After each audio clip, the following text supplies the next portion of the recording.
नमस्कार दर्शक बंधु, आज हेउछि जून 11 तारिख बुधवार। आज सकाळर टॉप 20 गुरुत्वपूर्ण खबर उपरे आसंतु नजर पकईबा। तेणुकरी आपण माने भिडियोटी को प्रथमरु शेष पर्यंत देखंतु एवं आपण माननकु गोटिए अनुरोध, भिडियो को गोटिए लाइक करंतु एवं मो चैनल को प्रथमे आसीथिले गोटिए सब्सक्राइब करी ऑल नोटिफिकेशन उपरे क्लिक करंतु, फलरे एपरी हेल्पफुल नुआ नुआ भिडियो आपण माननक ठारे प्रथमे पहुँचीबो। तेणु आसंतु आजिर बड़ बड़ खबर उपरे आलोचना करिबा। प्रथम खबर रही प्रधानमंत्री किसान सम्मान निधि योजनार 20तम किस्ती एही जून मासरे मिलिबाकू जाउची। जेउ चासी भाई माने प्रधानमंत्री किसान सम्मान निधि योजनार ई-केवाईसी करिनाहांती, आपण माने यथाशीघ्र जनसेवा केंद्र को जाई ई-केवाईसी करंतु, नहेले आपण मानंकू एही 20तम किस्ती मिली पारिबो नाही बोली केंद्र सरकार सूचना दैछंती। एही योजना अधीन रे योग्य चासी परिवार माने वार्षिक 6000 टंकार आर्थिक सहायता राशि पाइथांती, जहा प्रति 4 मासरे 2000 टंकार 3टी समान किस्ती रे प्रदान करा जाइथाए। 19तम किस्ती फेब्रुआरी 24, 2025 रे प्रदान करा जाइथिला, जहा प्राय 9.8 कोटी चासी को 22,000 कोटी टंकार सहायता प्रदान करिथिला। परवर्ती खबर दिनक परे नुआ सरकारंक वर्ष पूर्ति वर्षकर रिपोर्ट कार्ड देउछंती मुख्यमंत्री मोहन चरण माझी। नुआ उपलब्धि नहीं मुख्यमंत्री प्रेसमिट जारी करिछंती। मोदी सरकारंक 11 वर्ष पूर्ति आरंभ कले मुख्यमंत्री। काली मोदी सरकारंक 11 वर्ष 3 पालीर प्रथम वर्ष पूरी। 2014 में 26 तारिख रे प्रधानमंत्री भावे शपथ नैथिले। एहा भारत इतिहास रे स्वर्णाक्षर रे लिपिबद्ध होई रहिबो। मुख्यमंत्री मोहन चरण माझी आहुरी कहिछंती जे मोदी सरकार 11 वर्ष मध्य रे अनेक ऐतिहासिक निष्पत्ति नैछंती, जहा भारत रे अनेक वैप्लविक परिवर्तन आनिबारे संभव होईछि। परवर्ती खबर आज प्रकाश पाइबो ओजी रिजल्ट। 1 लाख छात्र छात्री देथिले परीक्षा। संध्या 5टारू 6टा भितर प्रकाश पाइबो एही रिजल्ट। oji.nic.in एही लिंक को जाई निज रिजल्ट देखि पारिबे छात्र छात्री। एही लिंक रे आसीबो रैंक कार्ड। सूचना अनुसार प्राय 1 लाख छात्र छात्री परीक्षा देथिले। एही रिजल्ट आनुष्ठानिक भावे घोषणा करिवे शिल्प मंत्री। मई 2, 2025 रे ओजी परीक्षा देथिले छात्र छात्री। 3टी पर्याय रे होइथिला एही परीक्षा। प्रथम पर्याय परीक्षा 8टा 30 रु 10टा 30 पर्यंत चलिथिला। द्वितीय पर्याय परीक्षा दिन 12टा 30 रु 2टा 30 जाए और तृतीय पर्याय परीक्षा 4टा 30 रु 6टा 30 पर्यंत चलिथिला। परवर्ती खबर आसंता 12 तारिख रु पुणी थरे सक्रिय होई पारे मौसुमी। दक्षिण भारतर राज्य गुड़िकरे मौसुमी सक्रिय हेबा सह कर्णाटक और कोंकण गोया रे प्रबलरु अति प्रबल वर्षा होई पारे। 12 परे ओडिशा रे मौसुमी जनित वर्षा आरंभ होइजिबो बोली पाणीपाग विशेषज्ञ पूर्वानुमान करिसंती। तेणु आसंतु जानिबा केउ सबु स्थान रे वर्षा नै ऑरेंज अलर्ट जारी करा जायछि। सोआ जलवायु और परिवेश केंद्र निर्देशक डॉक्टर शरद साहू आकलन कहूछि घूर्णिबलय प्रभाव रे 13 जाए राज्य रे विभिन्न स्थान रे वर्षा हेबो। तेबे 12 तारिख परे मौसुमी पुणी सक्रिय हेबा सह वर्षा आरंभ होइजिबो। सोआ जलवायु और परिवेश केंद्र निर्देशक डॉक्टर शरद साहू आकलन कहूछि। परवर्ती खबर इंटरनेट रो व्यापक व्यवहार देश रे केबल टीवी सेक्टर को गभीर संकट रे पकाइछि। ओटीटी प्लाटफॉर्म रो लोकप्रियता एवं इंटरनेट आधारित सामग्री रो वृद्धि हेतु केबल टीवी सब्सक्राइबरंक संख्या द्रुत गति रे ह्रास पाउछि। एहार प्रभाव रे एही सेक्टर रे 5.77 लाख लोकंक चाकरी सरी जाइछि एवं आगामी दिन रे 10 लाख रु अधिक लोकंक नियुक्ति विपद रे पड़ी पारे। परवर्ती खबर पुरी ठारे गत रात्र पहड़ा ठारू अपराह्न 2टा पर्यंत दर्शन बंद रहिथिला। श्रीमंदिर रे सेनापटा शेष हेबा परे भक्त माने महाप्रभुंक दर्शन करि पारिथिले।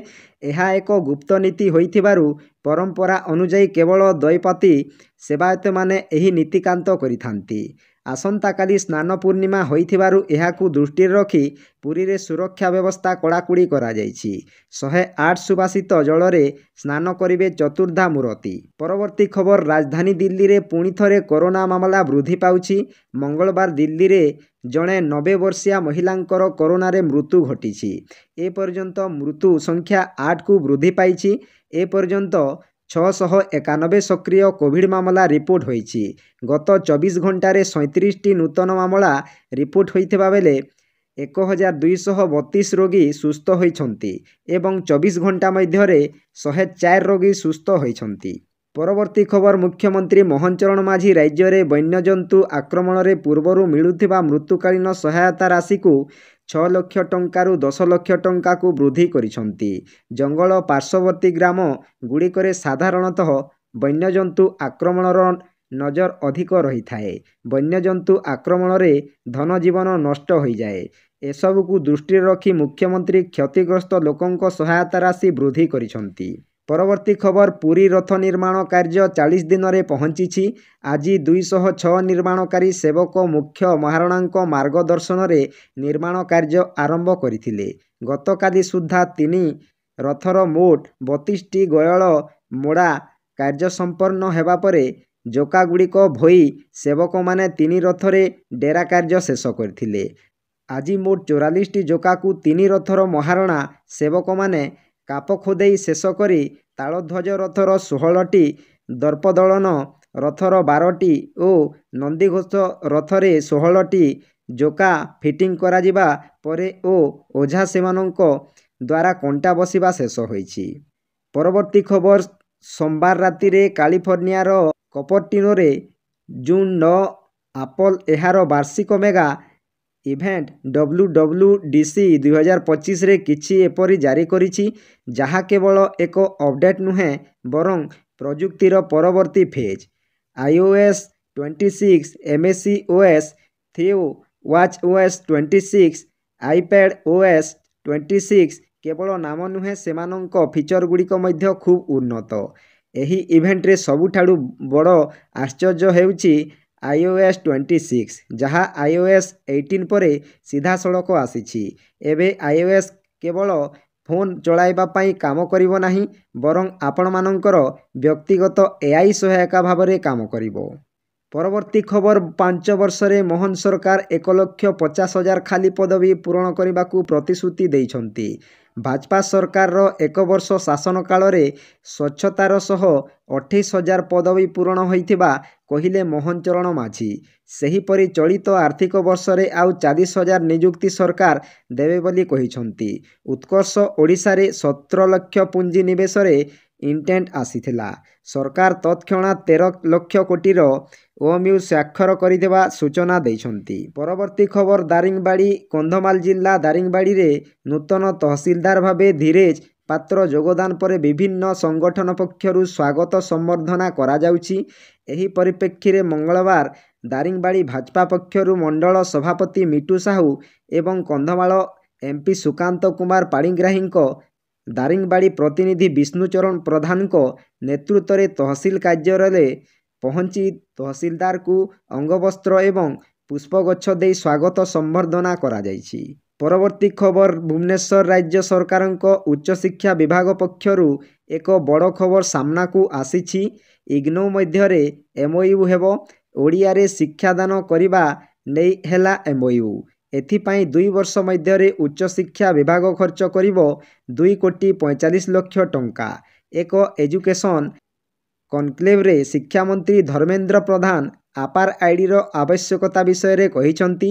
ସେ କହିଛନ୍ତି ଯେ କୌଣସି ଛାତ୍ର ଯଦି ବାହାରେ ଚାକିରି ପାଇଁ ଇଣ୍ଟରଭ୍ୟୁ ଦେବାକୁ ଯାଏ ତେବେ ସେ ଅନେକ ସାରା ଫାଇଲ୍ ନେବାକୁ ଯାଏ। ହେଲେ ଆପାର ଆଇଡ଼ି ଆସିବା ପରେ ଏହି ସମସ୍ତ ଡକୁମେଣ୍ଟକୁ ନିଜ ସହ ଦେବାକୁ ପଡ଼ିନଥାଏ।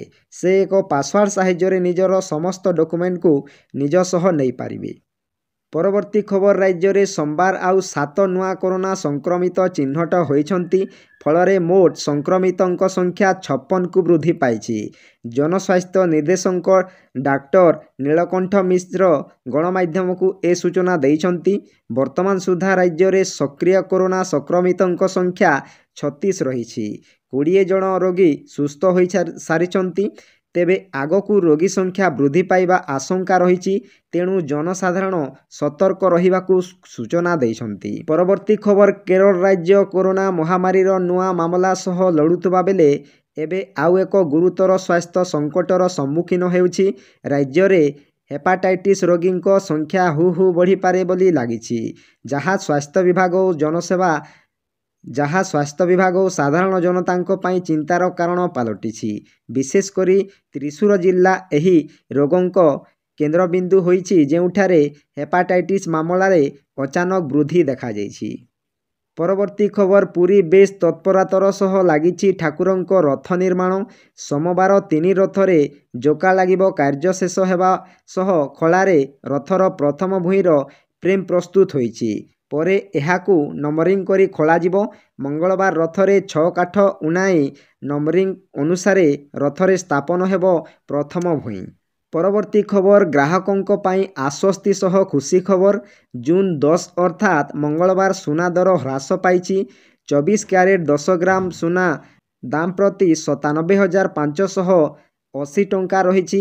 ଗତକାଲି ଏହା 97,690 ଟଙ୍କା ଥିଲା। ଏଥିରେ 110 ଟଙ୍କା ହ୍ରାସ ପାଇଛି। ତାପରେ 24 କ୍ୟାରେଟ୍ ସୁନା ଦାମ 10 ଗ୍ରାମକୁ 89,450 ଟଙ୍କା ରହିଛି। ଗତକାଲି 89,550 ଟଙ୍କା ଥିଲା। ଏଥିରେ 100 ଟଙ୍କା ହ୍ରାସ ହୋଇଛି। ପରବର୍ତ୍ତୀ ଖବର, ଓଡ଼ିଶା ଡ୍ରାଇଭର ଓ ଏକତା ମଞ୍ଚ ପକ୍ଷରୁ ପୁଣି ଆନ୍ଦୋଳନ ଡାକରା ଦିଆଯାଇଛି। 6 ଦଫା ଦାବି ପୂରଣ ନେଇ ଓଡ଼ିଶା ଡ୍ରାଇଭର ଓ ଏକତା ମଞ୍ଚ ପକ୍ଷରୁ ଆସନ୍ତା ଜୁଲାଇ 8 ତାରିଖରୁ ରାଜ୍ୟବ୍ୟାପୀ ଷ୍ଟ୍ରାଇକ୍ ଛାଡ଼ ଆନ୍ଦୋଳନର ଡାକରା ଦିଆଯାଇଛି।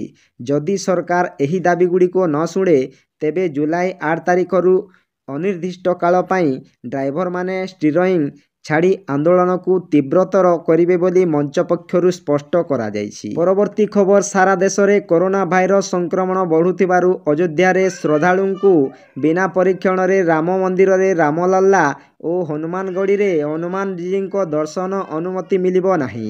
ଏଥିଲାଗି ପ୍ରଶାସନ ଜୁନ୍ 9 ତାରିଖ ସୋମବାରଠାରୁ ସହରର ବିଭିନ୍ନ ସ୍ଥାନରେ କୋଭିଡ୍ ଯାଞ୍ଚ ପାଇଁ ବ୍ୟବସ୍ଥା କରିଛି। ଅଯୋଧ୍ୟା ସିଏମ୍ ଓ ଡକ୍ଟର ସୁନୀଲ କୁମାର ବିନିୟାଲ କହିଛନ୍ତି ଯେ ଏଥିପାଇଁ ସହରରେ ରାପିଡ୍ ଆଣ୍ଟିଜେନ୍ ଟେଷ୍ଟ କରାଯାଇଛି। ଶେଷ ଖବର, ବିଶ୍ୱ ପ୍ରସିଦ୍ଧ ରଥଯାତ୍ରା ପାଇଁ ଆଇନ ମନ୍ତ୍ରୀ ପୃଥ୍ୱୀରାଜ ହରିଚନ୍ଦନଙ୍କ ଅଧ୍ୟକ୍ଷତାରେ ଦ୍ୱିତୀୟ ସମନ୍ୱୟ ବୈଠକ ଅନୁଷ୍ଠିତ ହୋଇଛି। ବୈଠକରେ ଭାଷା, ସାହିତ୍ୟ ଓ ସଂସ୍କୃତି ମନ୍ତ୍ରୀ, ସ୍ୱାସ୍ଥ୍ୟମନ୍ତ୍ରୀ, ବାଣିଜ୍ୟ ଓ ପରିବହନ ମନ୍ତ୍ରୀ, ଶ୍ରୀମନ୍ଦିରର ମୁଖ୍ୟ ପ୍ରଶାସକ ଡକ୍ଟର ଅରବିନ୍ଦ ପାଢ଼ୀ, ଅତିରିକ୍ତ ମୁଖ୍ୟ ଶାସନ ସଚିବ, ସାଂସଦ, ବିଧାୟକ, ଅତିରିକ୍ତ ଆରକ୍ଷୀ ମହାନିର୍ଦ୍ଦେଶକ, ଜିଲ୍ଲାପାଳ ଓ ଏସ୍ପି ଯୋଗ ଦେଇଥିଲେ। ତ ଆପଣମାନେ ଜାଣିପାରିଲେ ଓଡ଼ିଶାର 20ଟି ବିଭିନ୍ନ ଖବର ବିଷୟରେ। ଆଶା କରୁଛି ଭିଡ଼ିଓଟି ଆପଣମାନଙ୍କୁ ବହୁତ ହେଲ୍ପଫୁଲ୍ ହୋଇଥିବ। ଭିଡ଼ିଓଟି ଯଦି ଭଲ ଲାଗିଥାଏ ଗୋଟିଏ ଲାଇକ୍ କରନ୍ତୁ ଏବଂ ମୋ ଚ୍ୟାନେଲକୁ ପ୍ରଥମେ ଆସିଥିଲେ ଗୋଟିଏ ସବସ୍କ୍ରାଇବ୍ କରି ଅଲ୍ ନୋଟିଫିକେସନ୍ ଉପରେ କ୍ଲିକ୍ କରନ୍ତୁ। ଫଳରେ ଏହିପରି ହେଲ୍ପଫୁଲ୍ ନୂଆ ନୂଆ ଭିଡ଼ିଓ ଆପଣମାନଙ୍କ ଠାରେ ପ୍ରଥମେ ପହଞ୍ଚିବ। ତ ଭିଡ଼ିଓକୁ ଏଇଠି ଏଣ୍ଡ କରୁଛି। ଜୟ ଜଗନ୍ନାଥ।